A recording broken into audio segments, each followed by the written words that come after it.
Hi, everyone. This is Charles Hoskinson, broadcasting live from warm, sunny Colorado, for at least as long as I'm allowed to broadcast live from warm, sunny Colorado. It's a pretty crazy time lately. It seems like everybody's going to eventually be deplatformed unless they fit into a very narrow band of thought. You know, I can't help but think about all that mankind has been through and why we have the rights that we have. You see, freedom of speech, freedom of expression, freedom of religion, the right to assemble, these weren't just nice to have things. They're prerequisites to a rational and free society, and they carry consequences. They give you a lot of good and fun stuff. You get extraordinary works of fiction like The Lord of the Rings. You get great movies. You get great art, and they give you a lot of bad stuff.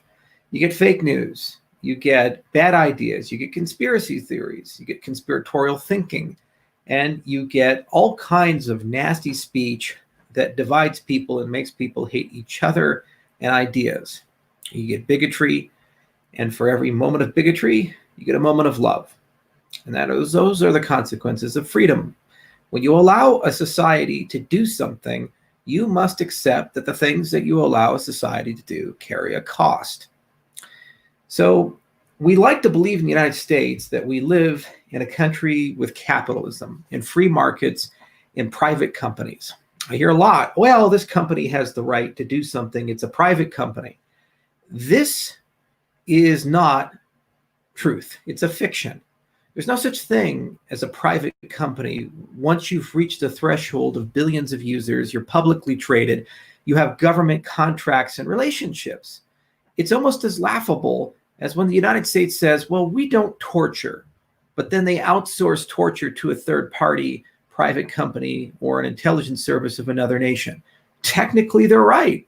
No torture has occurred, but they still achieve the same outcome. It's almost as laughable as when they say, we don't spy on people. You have constitutional rights.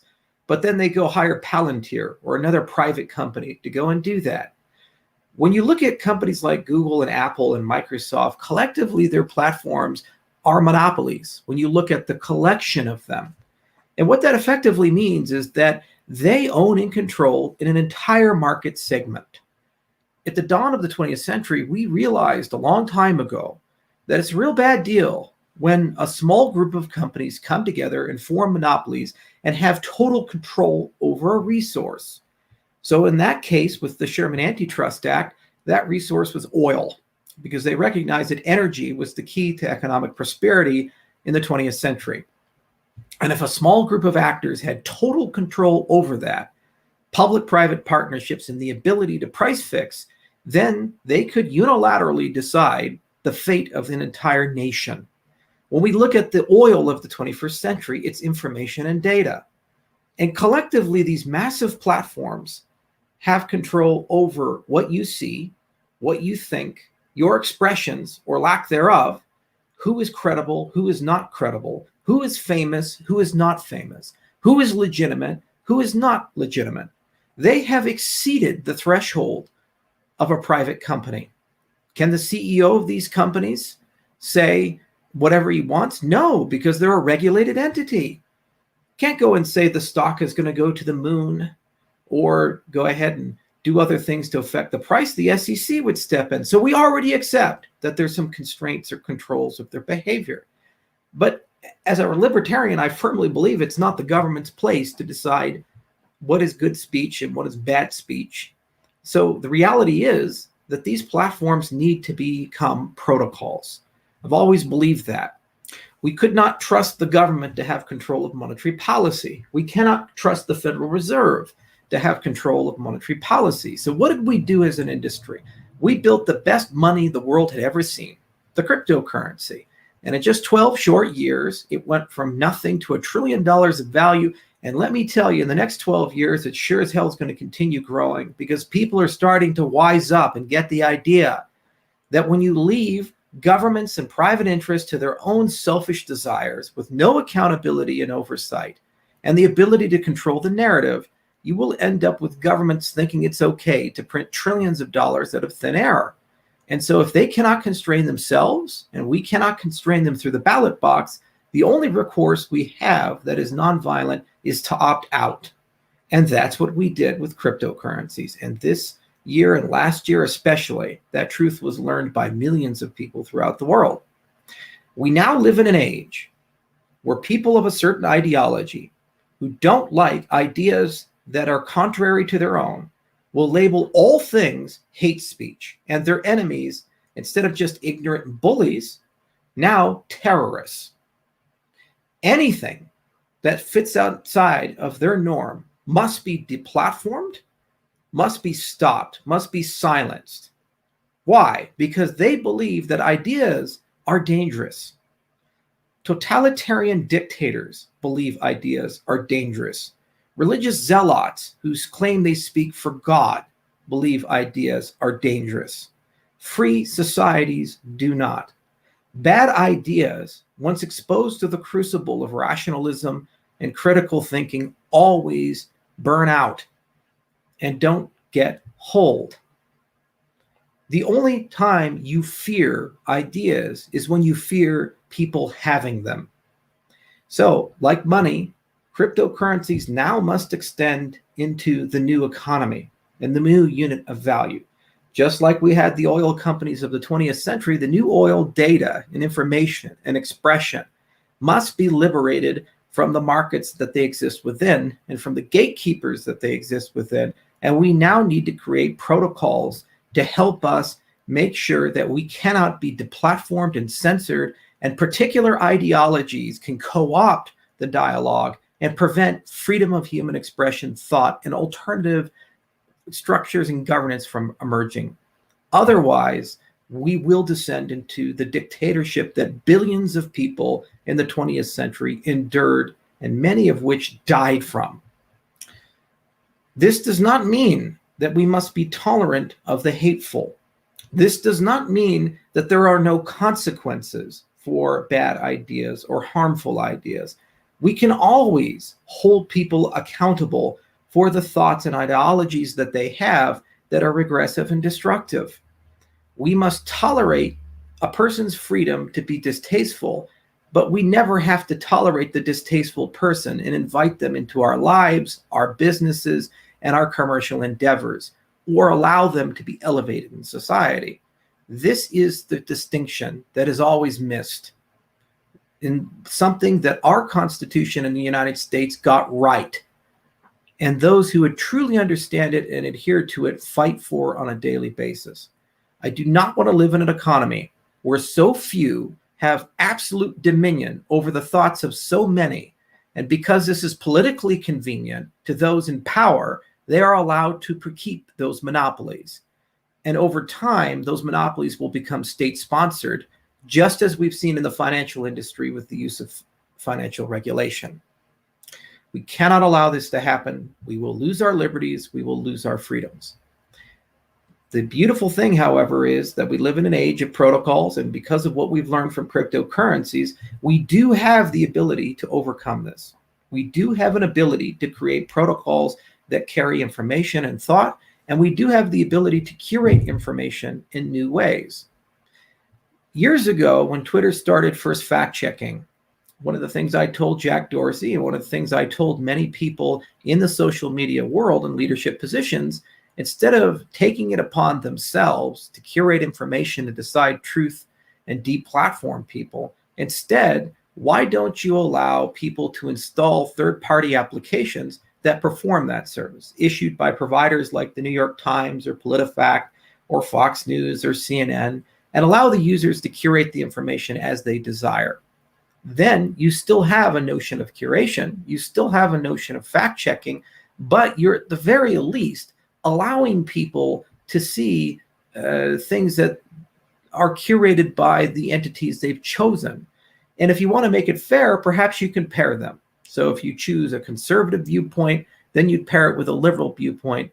If you choose a socialist viewpoint, perhaps you get it with a libertarian viewpoint, and then you can create idea flow and diversity of thought. But it would not be the platform's place and purpose to deplatform people, to censor people, or decide who's harmful and who's not harmful. We will always, when we want to censor and to empower the few, focus on the most extreme.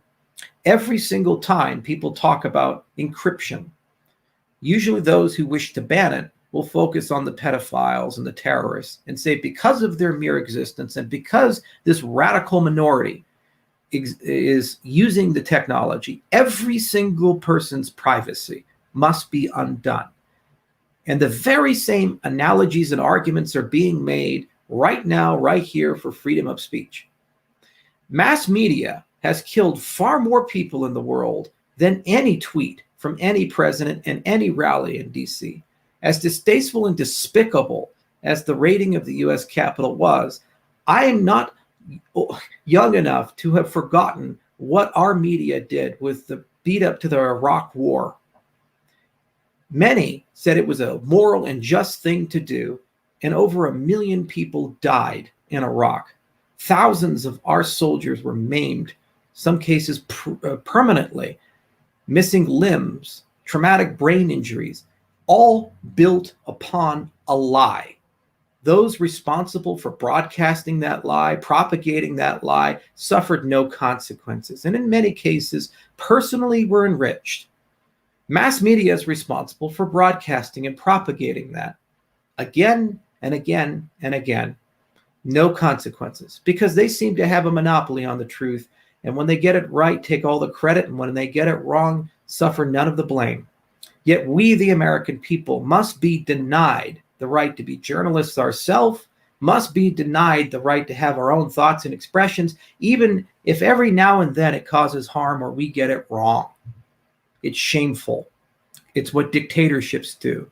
We laughed about this during the communist days when we saw how blatantly insane it was with the commissars and the media control agencies and the ministries of information censoring things, deciding arbitrarily who's good and who's bad, destroying reputations.